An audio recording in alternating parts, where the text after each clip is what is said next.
From theheart.org, Medscape Cardiology, this is the Bob Harrington Show.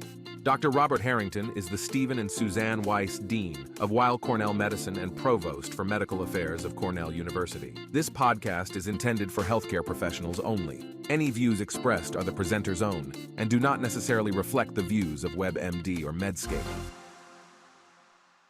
Hi, this is Bob Harrington from Weill Cornell Medicine in New York City on Medscape Cardiology and theheart.org. We really have a great opportunity today to be joined by a friend and colleague from UCSF, Bob Wachter, to talk about his latest book on artificial intelligence in healthcare called A Giant Leap. I was reminiscing a bit about Bob's prior book, which came out in 2015, and we had him on the podcast at that time. The book then was called The Digital Doctor, and we really went through a whole conversation about what role digital health and what role was technology going to start really playing in medicine. And for those of you interested in sort of the evolution of everything from digital now to artificial intelligence, go back and read his earlier book before you read the current one to see where his thinking is evolving. But this is a great time to have the conversation. You can't pick up a medical journal and not see a paper referencing the use of AI in some aspect of cardiovascular medicine, for example, or more broadly in science. We're now reading articles about drug discovery using artificial intelligence as a way to identify new compounds, new ways of thinking about drug discovery.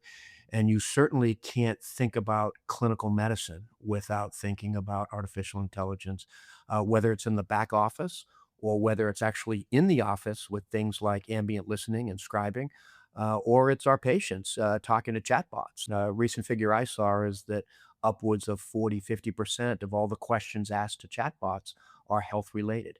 So there's a lot in the space, and I can't think of a better person to walk us through a conversation around what is the use of artificial intelligence in healthcare.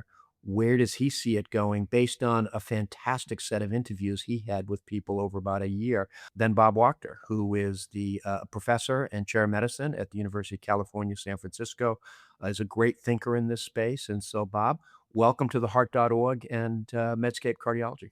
Thank you, Bob. It's great to see you. And it's an incredibly interesting topic. It's almost mind-blowing. It is. And one of the things that struck me in the book, and we'll go through some other questions, but you mentioned multiple times what a fan you are of generative AI.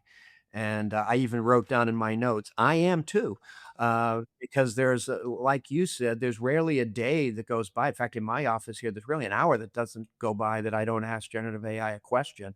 And so today I asked it to give me an introduction for you. And the introduction was excellent. Let me read a little bit of it. Robert Wachter, MD, is a world-renowned physician, executive, author, and academic leader. Tells your titles. Then it says, often referred to as the father of the hospitalist field, he coined the term 30 years ago, 1996, to describe what has since become the fastest growing medical specialty. Goes on to talk about the digital doctor, goes on to talk about all the work you did in social media during COVID to keep the rest of us informed. And then it lays out your latest book. So, you know, I could have written that down after looking up a few things, and it would have taken me probably a half hour. And I think this generated this morning in a millisecond. Yeah. Are you sure you did the AI version, or was that the one my mom sent you? Unless your mom's named Gemini, I think I asked. It is actually shocking. Yeah, I use it all the time. I think it's remarkable. And people said to me the book is pretty optimistic, and I make clear that I'm capable of writing a very pessimistic book, because The Digital Doctor was actually pretty grumpy about how badly many things had gone with the electronic health record. For this one, the minute I tried ChatGPT the first time on November 30th, 2022, a light bulb went off. And I said, this is amazing. It's like nothing I've ever seen before. It's likely to get better, which obviously has happened. And in some ways, it's almost tailor-made to solve many of the problems in healthcare. We'll create some new ones, which makes it fascinating. But I ended up a year and a half writing and interviewing 110 people, pretty optimistic about where this is going to take us. I'd call you, and see if you agree with this, that you're realistically bullish.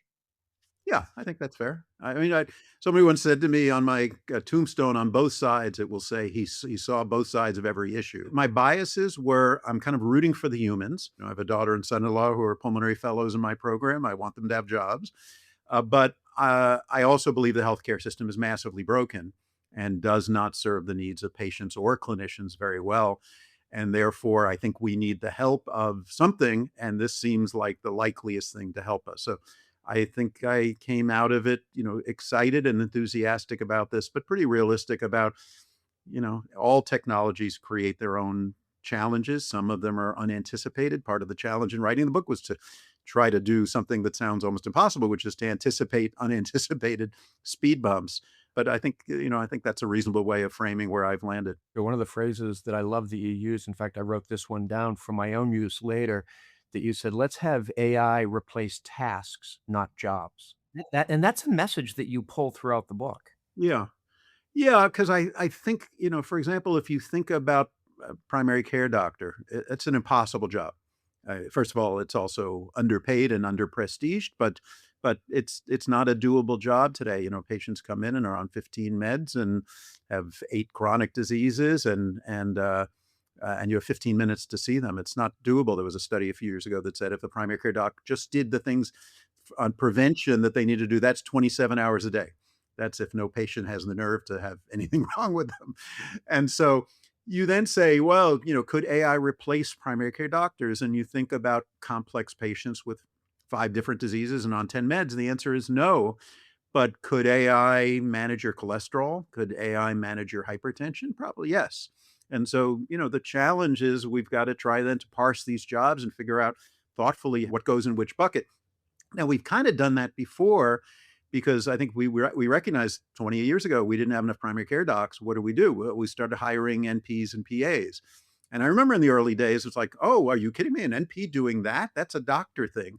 And then now it's like, of course, and so we are used to beginning to sort of disentangle jobs and say, are there things that don't require this human with this skill and this income to do? But we've almost always in healthcare said, and therefore we're going to have another human do it. And I think the wall that we've hit is we can't afford that anymore. And in many cases, we can't even find enough humans to do those things. So now we're beginning to think about tasks, but now what are the things that technology and this really remarkable technology could possibly do? I think that's the right way to think about our predicament. I read that you got called and said, hey, would you like to do a book on this topic? Or could you do a book on this topic? As you said, you go off in this year-long journey of interviewing people.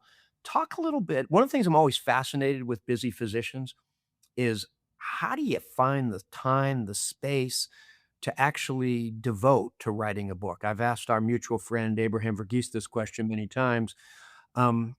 But you do something really special, which is you go out and meet people, and a lot of them, you met them where they lived. Like, you went to the different places where these people worked and lived and really tried to get into what it is they're doing. So talk to me about, or talk to our listeners about the process, and talk a little bit about how'd you pick those 110 people? Okay. Well, let me start with the slight correction on the origin story. So after writing The Digital Doctor and then the new AI came out, my wife, who, as you said, she's written 9 books and writes for the New York Times and a remarkable journalist and author, said to me, honey, you should write a book about AI and healthcare. And I said, nah. And I said, by the time I'm done, it'll be out of date.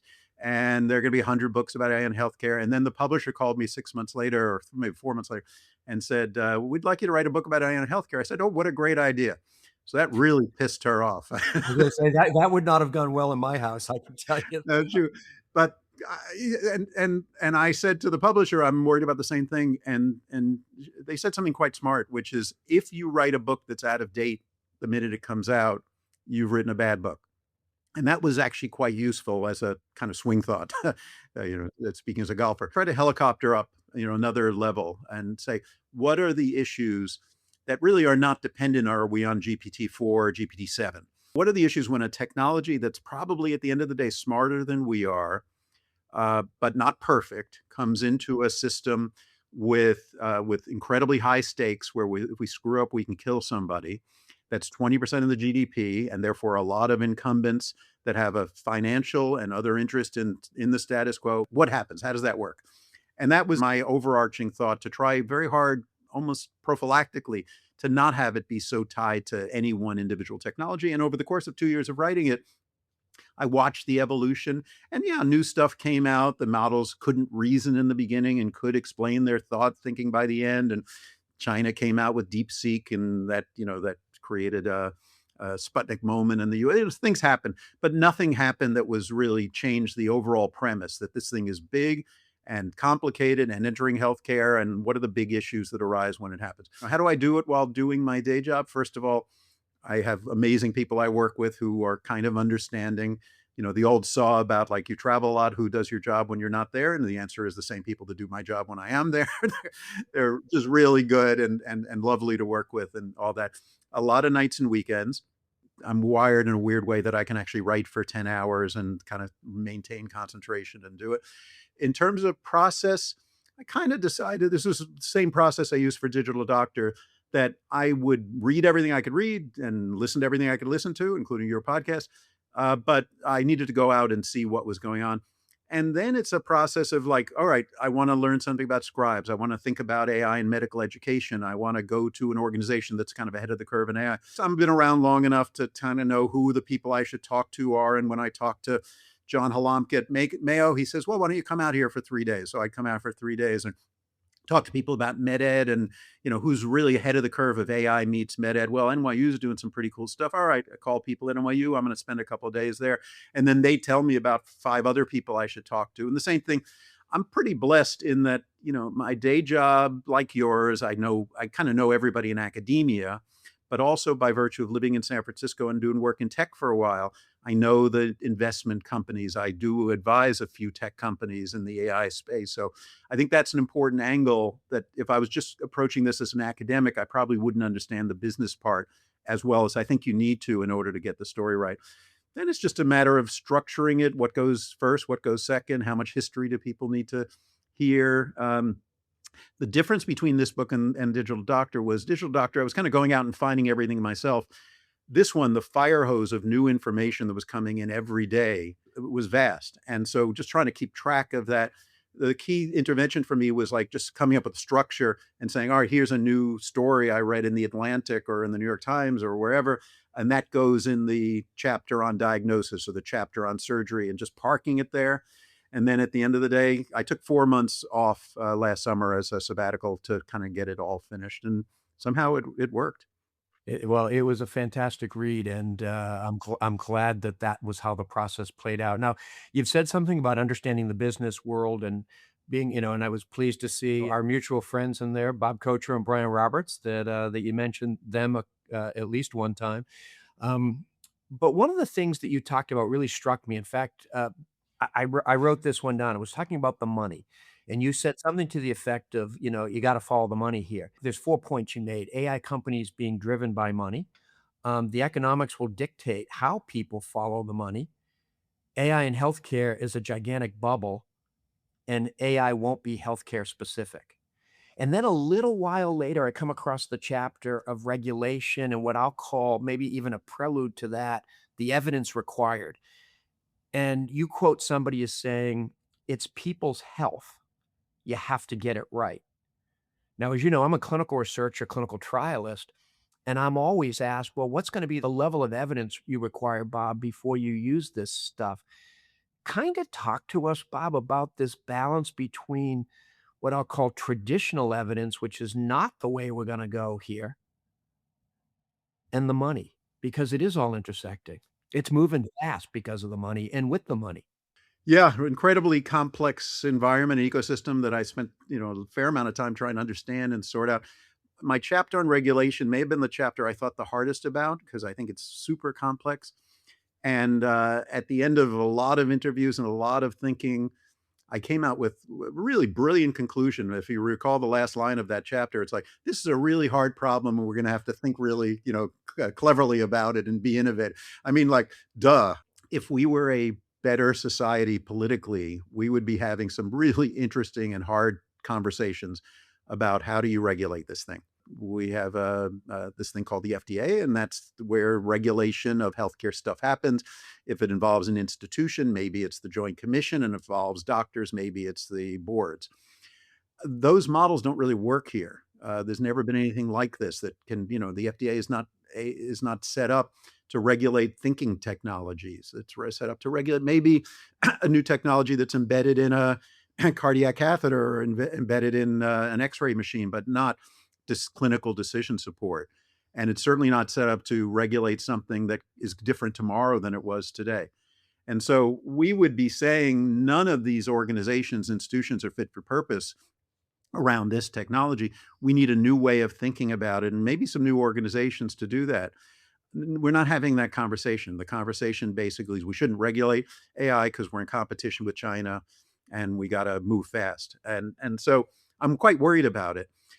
I'm less worried about the decision that Cornell will make or UCSF will make about bringing in an AI scribe or an AI chart summarizer or even an AI decision support tool. Because I think there's enough internal guardrails. There's professional conservatism. You're worried about lawsuits. You're worried about a bad article in the newspaper if something goes wrong. So you're not going to bring in something that you haven't vetted pretty carefully and you believe passes whatever level of evidence you think is important to say this is good enough.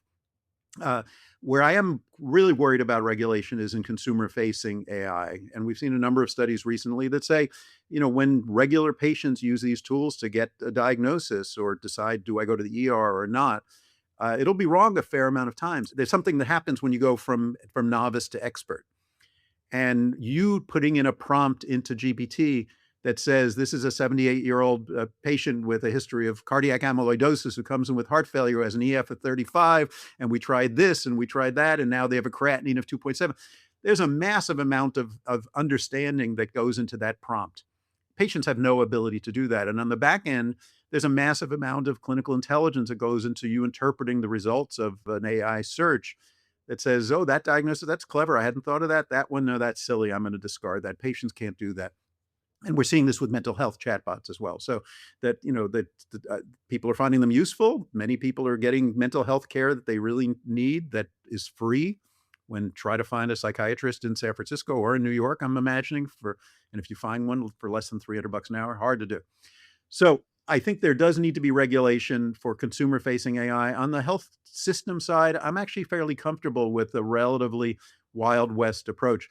In terms of the money, maybe last thing I'll say, yes, I mean, if my organization or yours is going to buy AI, they're going to want to see a return on investment. And therefore, we're going to have to demonstrate that these tools actually save money or allow us to be better at something that's important to the organization. But I think the speed with which we're embracing these tools is really pretty amazing. It's different than anything we've seen before.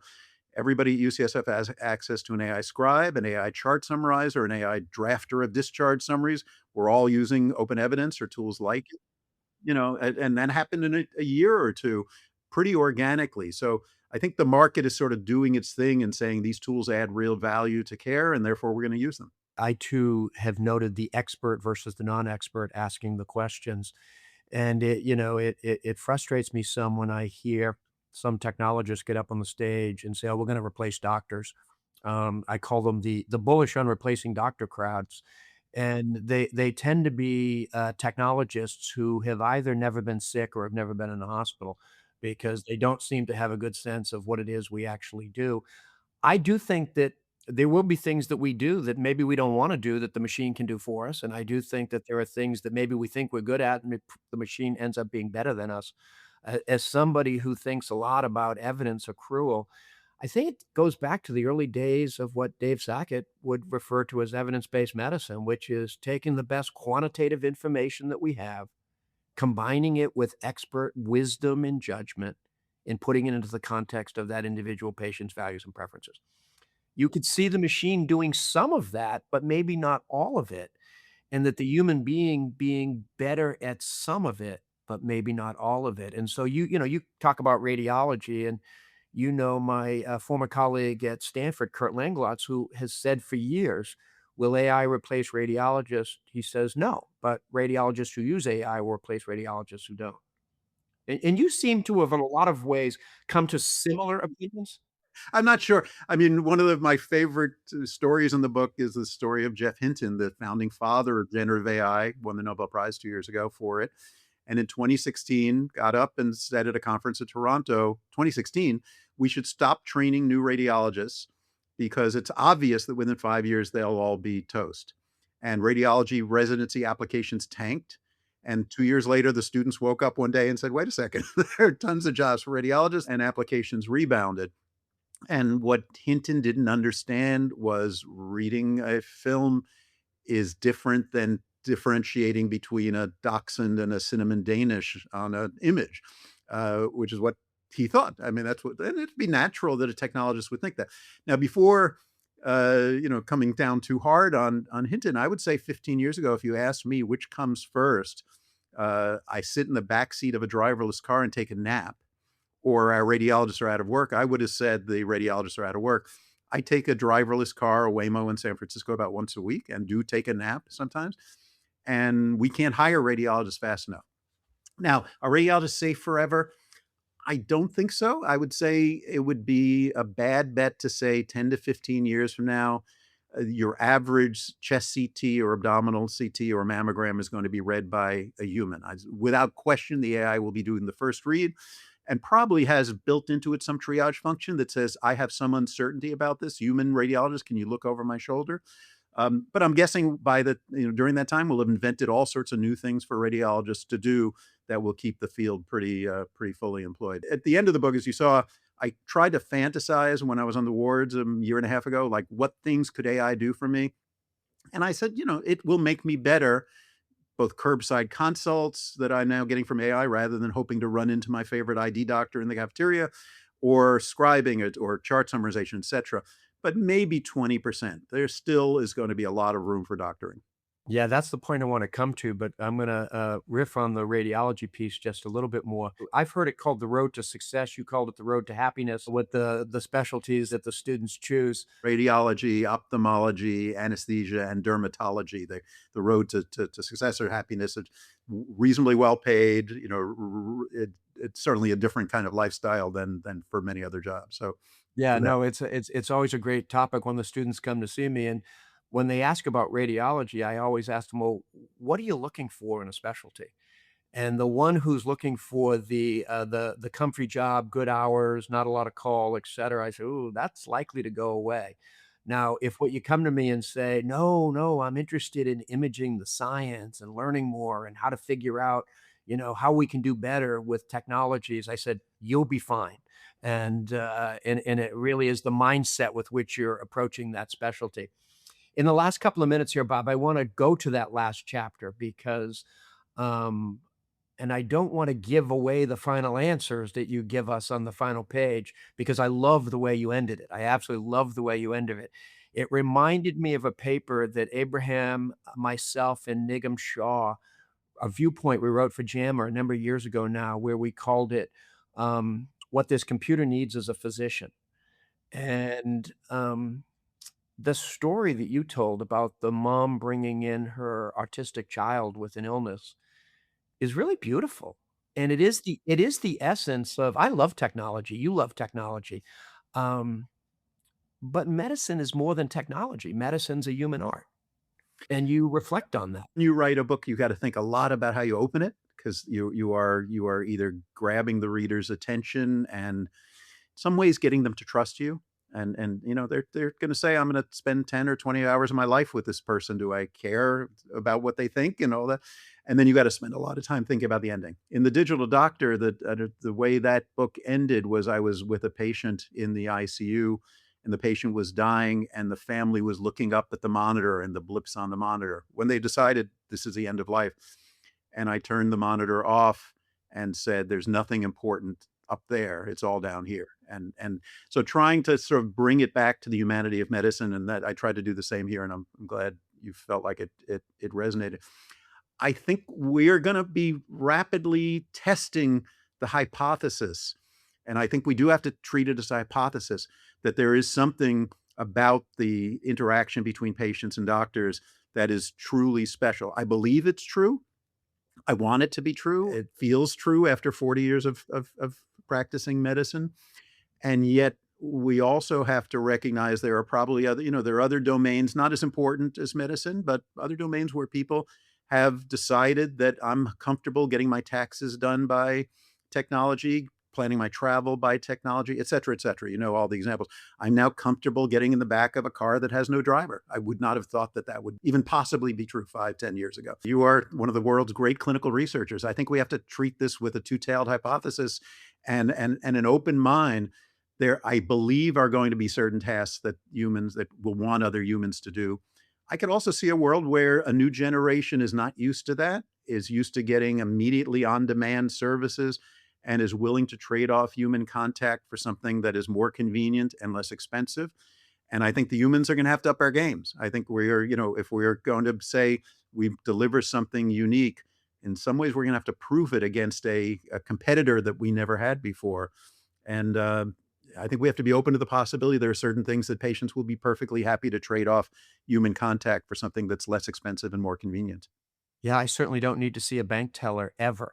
Right. And I'm perfectly happy, and probably earlier stage of my life, I liked going in and having a little bit of that human contact with the teller, and now I no longer do that, and I'm perfectly fine.